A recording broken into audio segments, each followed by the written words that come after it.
আজ এলাকায় এত বৃষ্টি হয়েছে কি বলবো, দেখুন গাইস আমাদের হচ্ছে পুকুর একদমই বন্যার মতো হয়ে গেছে, একদম খোলা, একদমই পানিতে ভিজে গিয়েছে। দেখুন গাইস এত পানি, আমি যদিও বা হচ্ছে সারা রাত জেগে থেকেছিলাম এবং সকাল 7টা, 7:30, 8টার দিকে উঠেছি, তারপরেও পানি এত দূর পর্যন্ত চলে এসেছিল। দেখুন এগুলো কাঠি টাথি সবই ভরে গিয়েছিল। তো যাই হোক, ভাবতেছিলাম যে বাসায় যখন এরকম বাড়ির পুকুরে এত পানি, তো মনে হয় খাড়ি আছে স্পেশাল আমাদের নদীর মতো, তো ওইখানে মেবি আরো বেশি পানি। তো দেখার জন্য রওনা হলাম। তো রাস্তার সিনগুলো দেখুন এত সুন্দর লাগছিল, কারণ বৃষ্টির দিনে আর হচ্ছে এইরকম সিনারি। এখানেও কিন্তু মাছ ধরছিল, এদিক দিয়ে পানি আসতেছিল, তো আমি ভাবছিলাম এই সুন্দর মুহূর্তে একটু ক্যাপশন করে নিই। এরপরে চলে এলাম, এটাই হচ্ছে আমাদের খাড়ি। কিন্তু দেখলাম এখানে আসলে পানি যে পরিমাণে হওয়ার কথা সেই পরিমাণে নেই। যদিও বা হচ্ছে শুকিয়ে গিয়েছে। তো একটা বাসায় আসলাম, এই সাইড থেকে দেখলাম, এটা অনেক সুন্দর লাগছিল।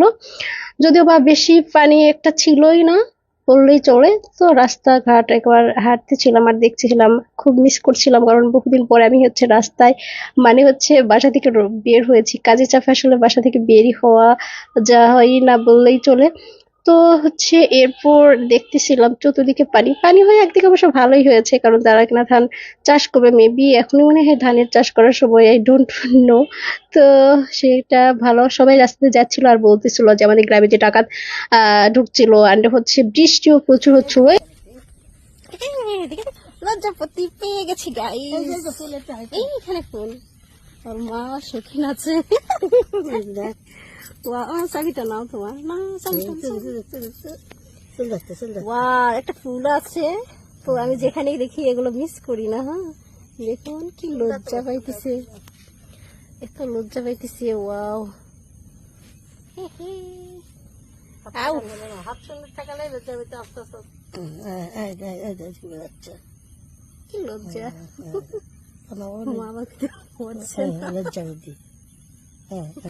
এখানে লজ্জা পাইতে একটু বেশি। আও মা বাবা হচ্ছে না।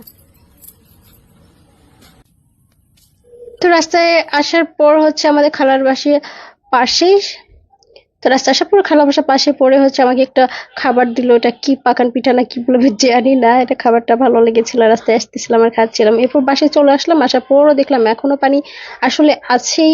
একদম আমের গাছ আছে, হচ্ছে লিচুর গাছ, সবগুলো একদম কেমন জানি পানিতে হয়ে গেছে। এটা একটা ডাবের গাছ, ডাবের গাছের অস্তিত্ব শেষ হয়ে গেছে, পানি একদমই একাকার। পরে আমি এটা পানিতে আবার লোভ সামলাইতে না পেরে পানিতেই ভিজতেছিলাম একটু পা দিয়ে। এরপর দেখুন কি পানির অবস্থা। তো আপনাদের এলাকায় কি অবস্থা?